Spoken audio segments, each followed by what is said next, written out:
नमस्कार, सुदर्शन न्यूज में आपका स्वागत है। मैं हूं मुकेश कुमार और आप देख रहे हैं जवाब तो चाहिए।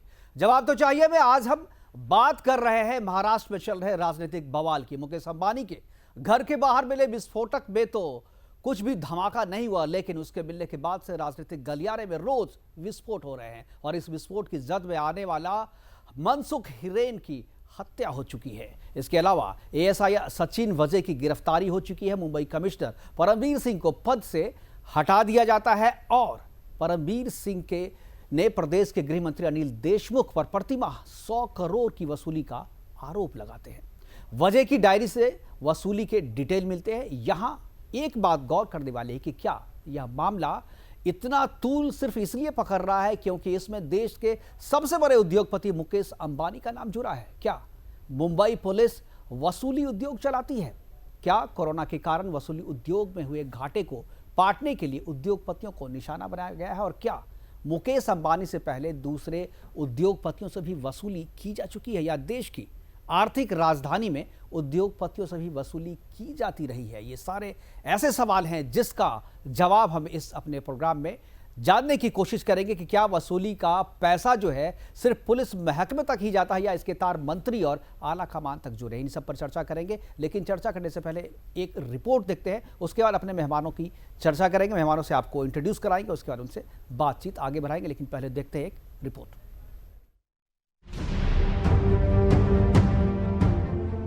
कॉर्पोरेट से कटमनी, 100 करोड़ की उगाही तो ट्रेलर। मुंबई में वसूली का बिजनेस। मुकेश अंबानी के घर के बाहर विस्फोटक से भरी एक स्कॉर्पियो मिली तो हंगामा मच गया। महाराष्ट्र में कॉर्पोरेट से कटमनी का खेल कैसे खेला जा रहा है वो हम बताएंगे, लेकिन सबसे पहले आप इस पूरी फिल्मी कहानी को संक्षेप में समझ लीजिए। एंटीलिया मामले में जांच शुरू हुई तो बात पहुंची मनसुख हिरेन तक। दावा किया गया कि स्कॉर्पियो मनसुख हिरेन की थी और फिर जब मनसुख हिरेन की लाश मिली तो मामला एटीएस के पास पहुंचा और तब से इस मामले में हर रोज नए नए रहस्यों का खुलासा हो रहा है।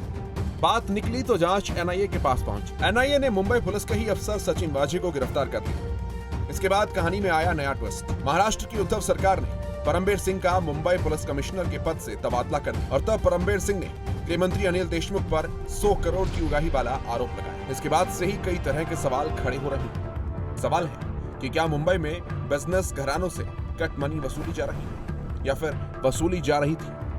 मुंबई से इस तरह का मामला सामने आना इसलिए भी मायने रखता है क्योंकि मुंबई देश की आर्थिक राजधानी है। देश के ज्यादातर अरबपतियों के घर मुंबई में हैं या फिर वो मुंबई में ही रहते हैं। फोर्ब्स की साल 2020 की सूची के अनुसार भारत में ये 10 लोग सबसे ज्यादा अमीर हैं। भारत के 10 सबसे अमीर व्यक्ति। नाम: Mukesh Ambani. Company: Reliance India Limited. संपत्ति: 88.7 अरब डॉलर। गौतम अडानी, अदानी समूह। संपत्ति: 25.2 अरब डॉलर। शिव नाडर, HCL। संपत्ति: 20.4 अरब dollar. Radhakishan Damani, D Mart. संपत्ति: 15.4 अरब डॉलर। हिंदुजा ब्रदर्स, संपत्ति: 12.8 अरब डॉलर। साइरस पूनावाला, कंपनी का नाम SII। संपत्ति: 11.5 अरब डॉलर। पोनोलजी मिस्त्री, कंपनी का नाम शापूरजी पोलोंजी। संपत्ति: 11.4 अरब डॉलर। उदय कोटक, कंपनी का नाम कोटक महिंद्रा बैंक। संपत्ति: 11.3 अरब डॉलर। गोदरेज फैमिली, कंपनी का नाम गोदरेज। संपत्ति: 11 अरब डॉलर। लक्ष्मी मित्तल, कंपनी का नाम और सेलर मित्तल। संपत्ति: 10.3 अरब डॉलर। अब आप सही से समझ पाए होंगे कि क्यों मुंबई में कॉर्पोरेट से वसूली का रैकेट चलता है। सचिन वाजे के ऑफिस से जो सीक्रेट डायरी मिली है उससे भी ऐसे ही संकेत मिलते हैं। सीक्रेट डायरी में क्या पब और क्लब्स के कोड लिखे हैं, मनी लॉन्ड्रिंग कोड के संकेत मिले हैं, पैसों के लेन देन के सबूत हैं इस डायरी, ज्यादातर कैश ट्रांसफर के संकेत। सीक्रेट डायरी ने इतना तो साफ कर दिया कि वसूली हो रही थी। अब बड़ा सवाल यह है कि क्या कोरोना के समय पर पब्स, क्लब्स, रेस्टोरेंट और दूसरे छोटे बिजनेस बंद हुए तो वसूली गैंग ने कटमनी के लिए बड़े उद्योगपतियों को निशाना बनाया? सवाल तो ये भी है कि मुकेश अंबानी की बात आई तो बवाल मच गया और हंगामा खड़ा हो गया, लेकिन क्या इससे पहले दूसरे उद्योगपतियों से भी वसूली की जा रही थी? पूरा रिपोर्ट सुदर्शन न्यूज। जी हाँ, ये बड़ा सवाल कि क्या कॉरपोरेट से भी या कॉरपोरेट या उद्योग घरानों से भी कट मनी ली जाती रही है, वसूली की जाती रही है। हमारे साथ सारे मेहमान जुड़ गए। हमारे साथ एनसीपी के बृजमोहन श्रीवास्तव जी हैं, प्रवक्ता है राष्ट्रीय। इसके अलावा हमारे साथ शिवसेना के नेता है राजपुंज और बीजेपी से हमारे साथ गणेश पाटिल है। इसके अलावा स्टूडियो से हमारे साथ राजनीतिक विशेषज्ञ है रमेश ठाकुर जी, उनसे बात करेंगे। सामना के संपादक भी है, इनसे भी हम बात करेंगे। शुरुआत राजपुंज जी मैं आपसे करना चाहूंगा। जिस तरीके से डेवलपमेंट हो रहा है पूरे मामले का, परत दर परत खुलती जा रही है। अब ये मामला जो डायरी 200 पेज की जो डायरी बरामद हुई है वजह के पास से, उसमें जो डिटेल्स मिले हैं, उसमें जो संकेत जो कोड भाषा में लिखी गई है, उसको जब डिकोड किया जा रहा है तो वो बात बहुत दूर तक जा रही है। और जो सोर्सेज बता रहे हैं कि इसमें कॉरपोरेट घरानों से भी, उद्योगपतियों से भी वसूली किए जाने के संकेत हैं। हालांकि नाम नहीं आया है, लेकिन सबको पता है कि आर्थिक राजधानी मुंबई में केवल दुनिया के, इंडिया के टॉप 10 बिजनेसमैन ही नहीं बल्कि उसके अलावा बहुत सारे छोटे भी ऐसे बिजनेसमैन होते हैं जिनसे कट मनी वसूल की जाती रही है। हालांकि अभी तक कोई शिकायत नहीं किया है किसी ने, लेकिन मुकेश अंबानी जी का नाम आने के बाद से ये पूरा बवाल मचा है। क्या कहेंगे, क्या आपकी सरकार पे ये जो आरोप लग रहे हैं कि उद्योगपतियों से भी वसूली की जाती है, इसमें आपकी क्या सफाई है? राजपुंज जी, राजपुंज जी की आवाज मिल रही है आपको? राजपुंज जी की आवाज मिल रही थी आपको? हाँ, मेरे पास आवाज आ रही है आपकी। तो आपने सवाल सुन लिया है मेरा?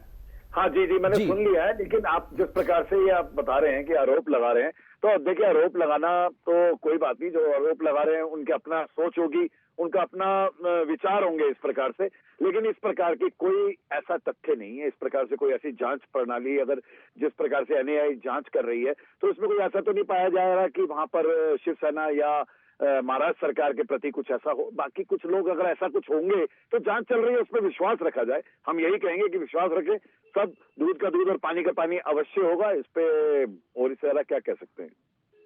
जांच चल रही है, वो इस बात की जांच नहीं चल रही है। जो एनआईए जांच कर रही है वो दूसरी जांच कर रही है। देखिए, जो जांच चल रही है मुकेश जी, जो जांच चल रही है वो तो चल ही रही है। लेकिन इस प्रकार से अगर ये कहते हैं कि इस प्रकार से कोई डायरी मिली है जिसके अंदर से उद्योगपतियों के नाम आते हैं, तो देखिए, नाम आते हैं। अब कोई डायरी मिल गई, अब मैं एक डायरी लिखूं, उसके अंदर सबके, आपके, इसके, उसके सबके नाम लिख दूं, तो ये तो कोई वो नहीं हुआ ना कि इस प्रकार से किसी को आप बिना मतलब किसी का नाम थोड़े ही लिखते हैं। एक पढ़ा लिखा आदमी, एक समझदार की सरकारी जिम्मेदार पद पे है, वो अगर अपनी डायरी में किसी का नाम लिखता है, करेगा मुकेश जी, एक थोड़ा सोचिए, अगर कोई ऐसा करेगा तो वहाँ डायरियों में नाम लिख के बैठेगा क्या? नहीं, सीधा नाम लिखा, अगर सीधा नाम लिखा होता उसमें, तब तो अभी तक तो बात बहुत आगे निकल गई होती।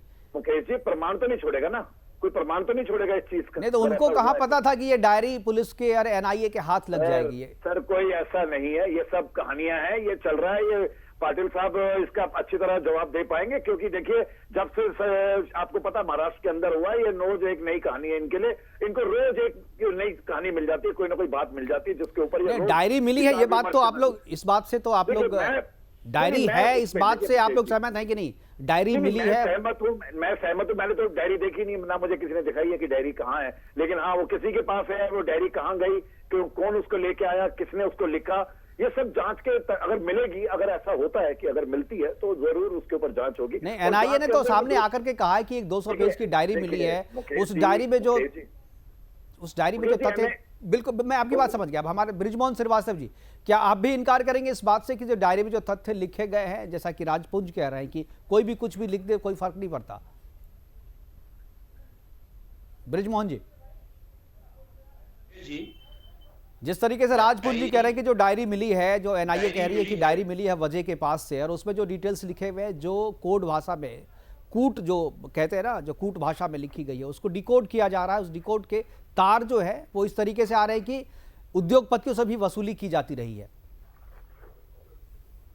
मुकेश जी, एनआईए अपनी जांच कर रही है और उनको जो जो तथ्य मिल रहे हैं, जो जो सबूत मिल रहे हैं, वो जब सामने आएंगे तो सारी बातें और भी स्पष्ट होंगी। मैं एक बात आपको जरूर विश्वास के साथ कहना चाहता हूं कि किसी भी प्रकार के सबूत मिलने पर कोई भी व्यक्ति यदि उसके लिए जिम्मेदार पाया जाता है तो अगाड़ी सरकार एक क्षण उस व्यक्ति के खिलाफ कार्रवाई करने में नहीं लगाएगी। ये मैं आपको आश्वस्त करना चाहता हूं। जहां तक बात ये भ्रष्टाचार की और इन सारी मुद्दों की जो बात आ रही है, जिसको लेकर देवेंद्र फडणवीस साहब बेहद परेशान हैं, तो देखिए, विपक्ष का काम है मुद्दों को उठाना और हम लोग उसका स्वागत करते हैं, हमारी सरकार उसका स्वागत करती है।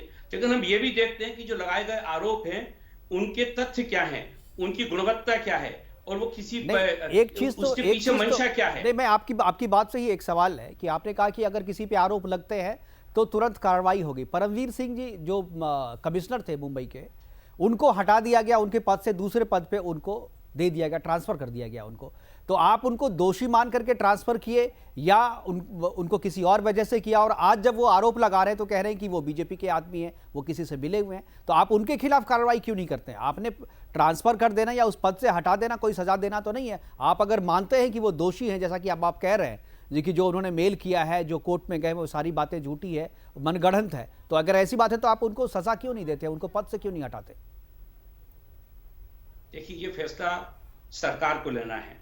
नहीं, फिर आप सरकार पे आप अभी कह रहे थे कि भाई हम जो दोषी होता है हम कार्रवाई करते हैं, तो क्या कार्रवाई की आप? नहीं, मैंने ये कहा कि अगर उसमें सिद्ध पाया जाएगा, जो आपने जैसा कहा तो अगर वो सिद्ध नहीं था, उनको कमिश्नर के पद से हटाया क्यों? कमिश्नर के पद से क्यों हटाया?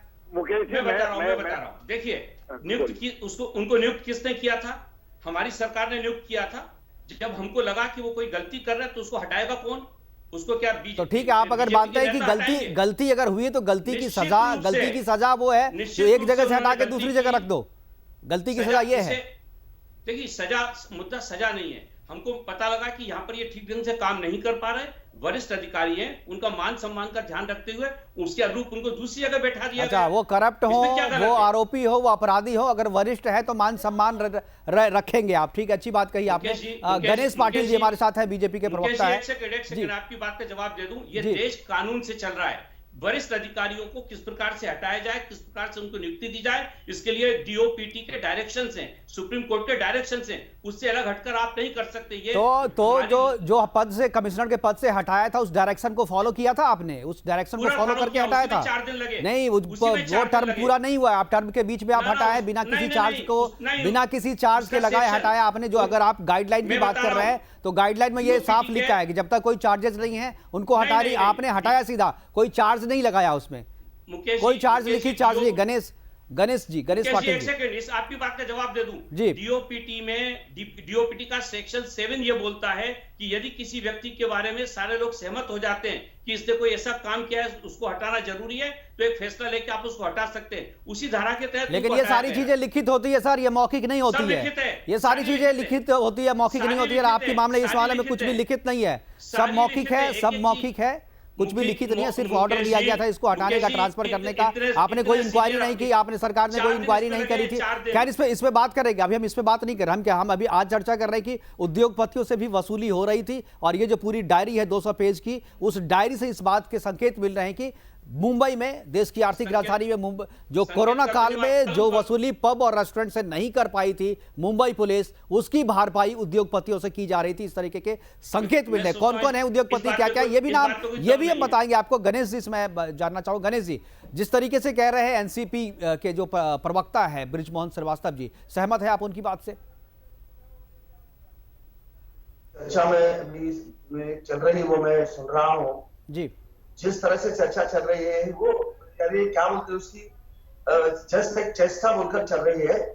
सच को छुपाने का यानी प्रयास ये कांग्रेस रही, राष्ट्रवादी रही और शिवसेना करेगी, जरूर करेगी वो। तो ये इनको बचने का, भागने का तो इनका तो यानी ये तो प्रयास करना ही है इनको। बात ये है कि जिस सचिन वाजे ये शख्सियत कौन है, ये कैसे आई, ये कहाँ थी, ये कौन है, ये और इसके पीछे सभी जो ये चल रहा है, ये जो पूरा जो कांड है, ये कांड ये इस तरह से चल रहा है, इसके पीछे कौन है। हम तो कह रहे हैं कि ठीक है, परमवीर सिंह इस पे दोषी होगा तो परमवीर सिंह की भी चौकसी कर लो, चीजें इंक्वायरी, उसकी भी इंक्वायरी होनी चाहिए। और दूसरी बात है, जो परमवीर सिंह कहता है उसकी भी तो इंक्वायरी होनी चाहिए। बिल्कुल, एक परमवीर सिंह नहीं है, महाराष्ट्र के जितने भी 4 डीजी लेवल के अधिकारी हैं, जो 4 डीजी लेवल के अधिकारियों ने ये सरकार के खिलाफ अपने ये 4, मैं बोलता हूँ, सुबोध जायसवाल जो महासंचालक थे, 8 महीने से सुनिए सीबीआई क्या कर रही है, ईडी क्या कर रही है, जो आप साथ के लिए लाए थे, शिवसेना का 16 साल कार्यकर्ता था, 16 साल कार्यकर्ता था। सुनिए मुझे ब्रिजमोहन जी, मैं आपका बिल्कुल बिल्कुल राजपुंज जी, आपके पास हम आएंगे, इनको अपनी बात रखने दीजिए जी। हाँ लीजिए, मैं बोल रहा हूँ जो एक अधिकारी कोई होगा तो उसके कोई सरकार के खिलाफ रहा तो हम समझ सकते हैं उसके ऊपर कोई अन्याय हुआ होगा, उसको वो बुरा है इसके लिए वो इस सरकार के खिलाफ बातें कर रहा है, हम आपको समझ सकते हैं। लेकिन एक नहीं 4 डीजी लेवल के बड़े ऑफिसर जब ये सरकार के बारे में और सरकार की सब ये जो डिसिप्लिन है, सरकार में जो अंधाधुंध कारोबार चल रहा है, जो घोटाले चल रहे हैं, जो रिश्वतखोरी चल रही है सरकार में, इसके बारे में 4 डीजी लेवल के जो ऑफिसर जो बात करते हैं तो उसके ऊपर विश्वास रखना चाहिए या नहीं चाहिए चाहिए।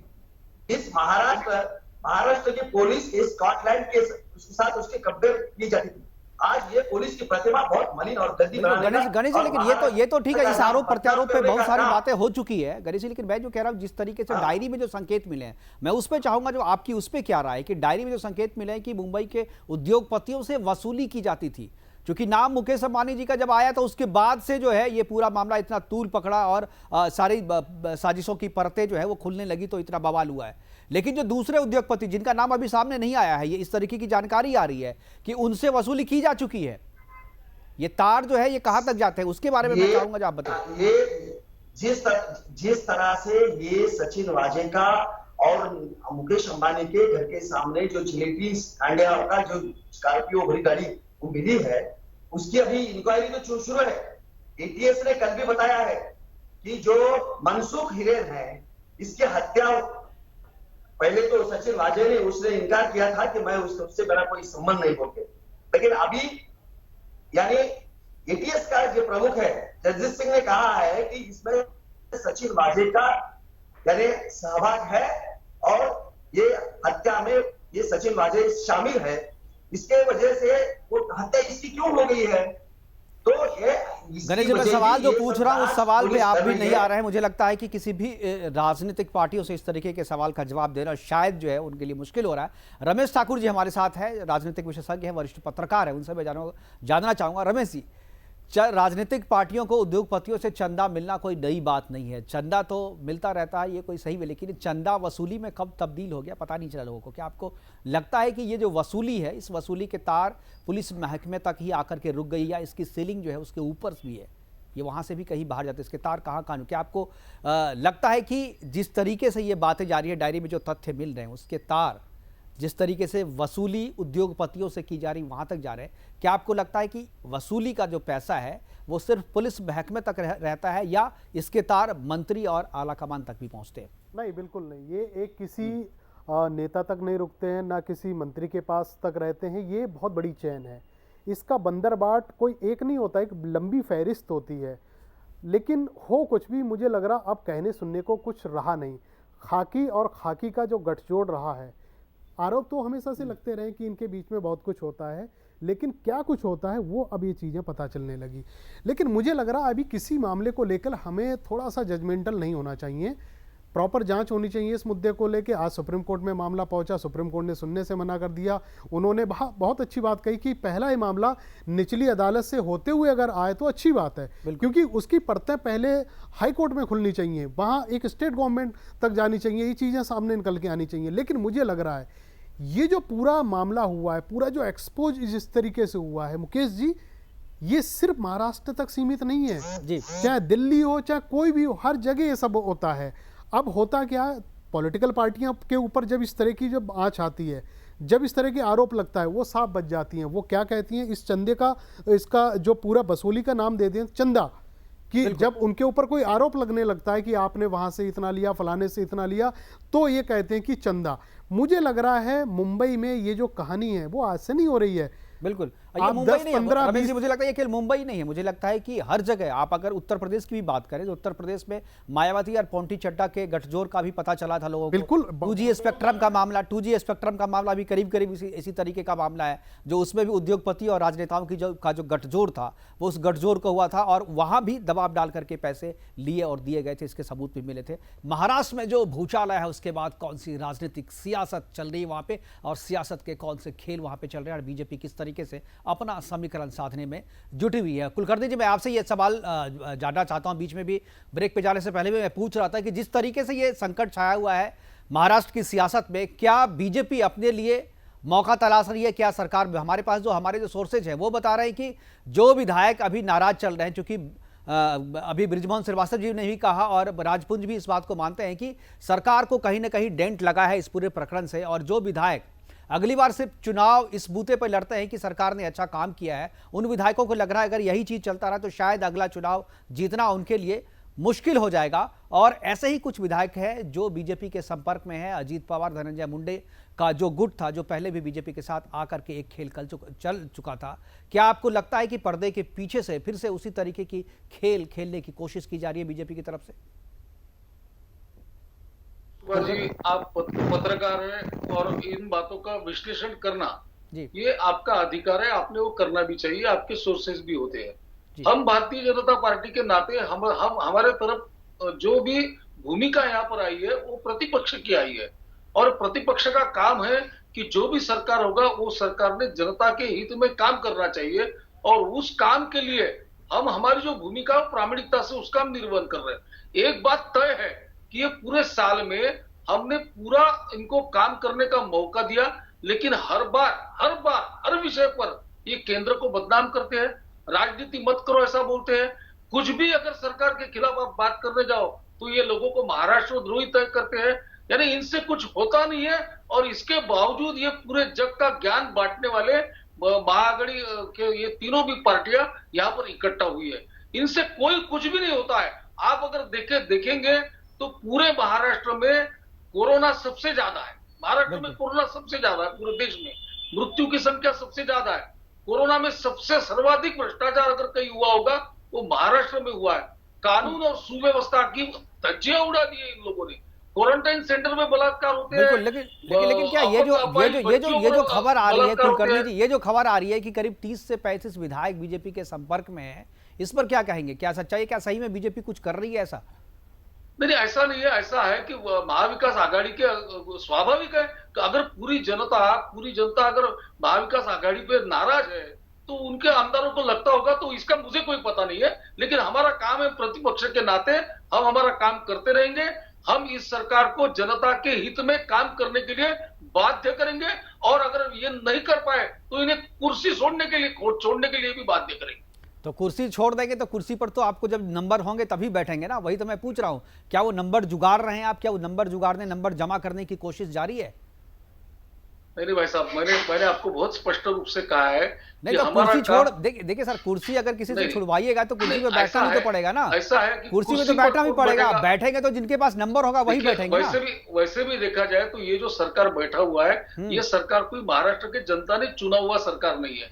मैंडेट जो दिया था वो भारतीय जनता पार्टी शिवसेना गठबंधन को मैंडेट दिया गया था, लेकिन ये मैंडेट अपने पिताजी को जो शब्द उन्होंने दे के रखा था उद्धव जी ने, उसके वजह से बेईमानी करके रातों रात उस भाजपा को छोड़ के कांग्रेस के साथ और राष्ट्रवादी कांग्रेस के साथ, जिसको शिवसेना प्रमुख बाला साहब ठाकरे जिंदगी भर अपने दुश्मन मानते आए, उनके साथ एक रात में जाके बैठे। तो ये तो मैंडेट ठुकराया हुआ है। अब जनता को तय करना है। बृजमोहन जी, मैं आपके पास आना चाहूंगा। बृजमोहन जी, क्या आपको लगता है कि आपकी पार्टी के कुछ विधायक फिर से वही चीज सब कर सकते हैं जो इससे पहले भी शुरुआती दौर में किया था बीजेपी के साथ मिलकर के? क्या आपको लगता है कि उद्धव ठाकरे की सरकार अभी मुश्किल में है और सरकार की कुर्सी जा भी सकती है? बिल्कुल, सरकार मुश्किल में नहीं। अभी मैं कुलकर्णी साहब का जवाब देता हूं जी। उद्धव ठाकरे के साथ धोखा और विश्वासघात भारतीय जनता पार्टी ने किया, ये रिकॉर्ड की वजह।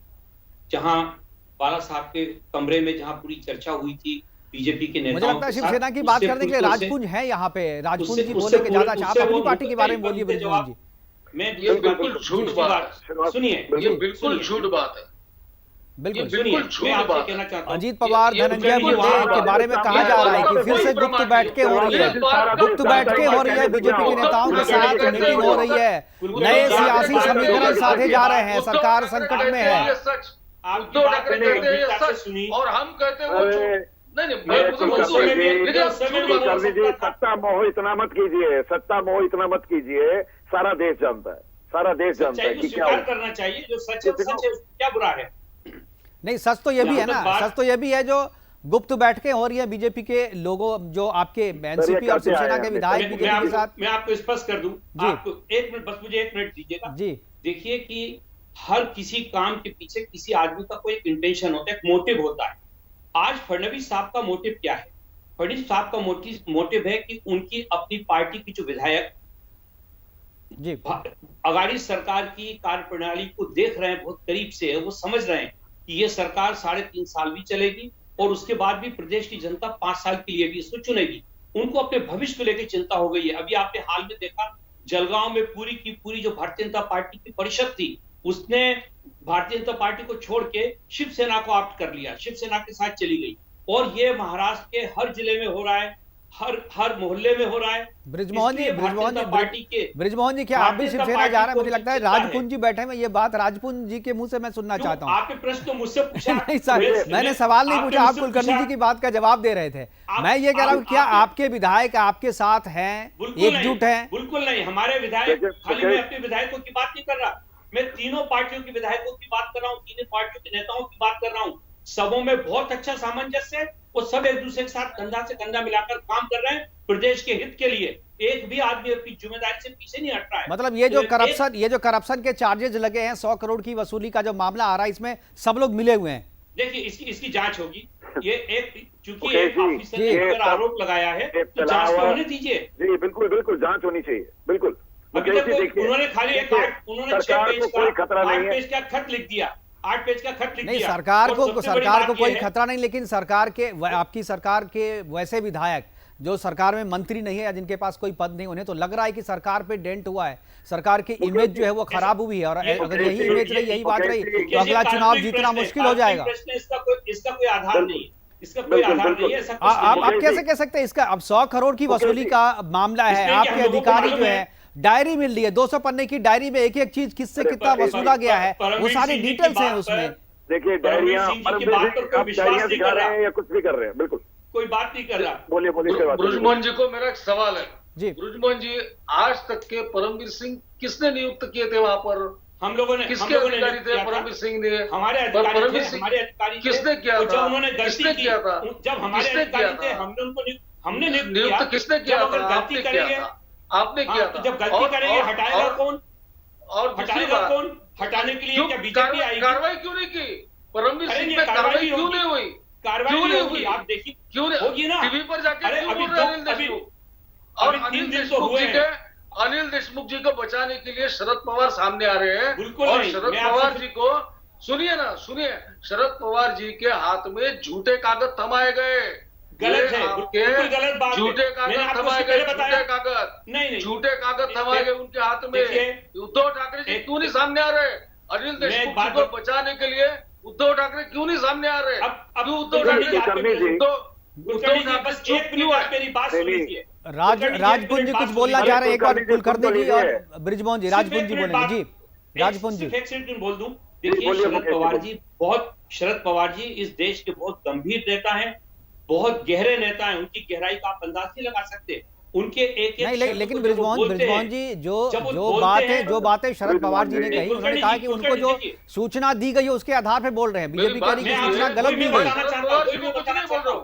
शरद पवार जी के उनकी दी गई सूचना पर ब्रिजमोहन जी आप सुनिए, आप एक मिनट सुनना चाहते मेरी, आपकी तो मैंने बात सुन ली ना। देखिए मुकेश जी, मैं आपको बताता हूँ, चिकन चिल्ली सरकार के ऊपर ये हो रहा है, खतरा हो रहा है, ऐसा कुछ भी नहीं है। ये सब निराधार बातें हैं, जिनका कोई भी कहीं भी कुछ नहीं है। ये सिर्फ ये लगातार जब से सरकार बनी है तभी से ये उठाते चले आए हैं, तभी से कहते हैं हमारे साथ ये है। और ये सबसे बड़ी ताकत है शिवसेना की कि 100 से ऊपर जिसके पास विधायक है उनको हमने बाहर रखा हुआ है।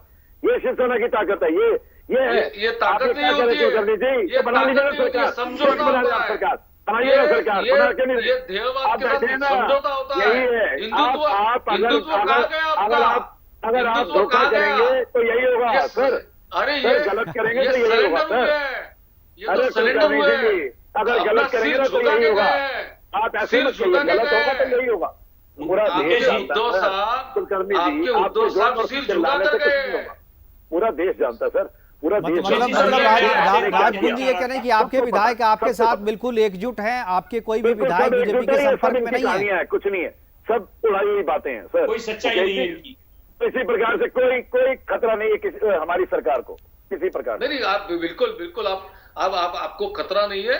और भ्रष्टाचार करते जाइए, 100 करोड़ रुपए थानों को मांगे। अब मैं गिनाऊं सर आपको, मैं गिनाऊं आपकी गिनती,